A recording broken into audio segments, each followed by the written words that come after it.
अभी तो देख सकते हैं दोस्तों, अभी हम लोड करके निकल चुके हैं। तो अभी देख सकते हैं कि कितना चढ़ाई पे चल रहा है गाड़ी। ओ भाई साहब, पूरा 1 नंबर गियर में है, फुल मौसम। ओ भाई साहब, क्या बात है। देख सकते हैं कि यहाँ पे कितना गाड़ी, बहुत सारा गाड़ी लगा हुआ है यहाँ पे लोडिंग करने के लिए, और अपना गाड़ी लोड हो गया है। तो चलते हैं, अभी डीजल लेते हैं, उसके बाद निकलते हैं दोस्तों, खाली करेंगे वो गाँव में। ये इतना समझता है वो। तब क्या करेंगे बताइए, नया फेजे नहीं रहेगा तो हम क्या करेंगे।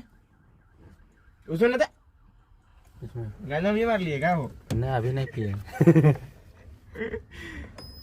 ठीक है।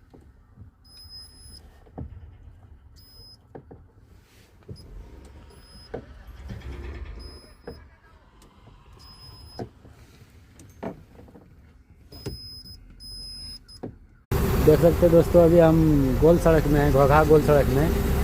यहाँ पे देख सकते हैं भाई पूरा फुल्ली जाम लग गया है।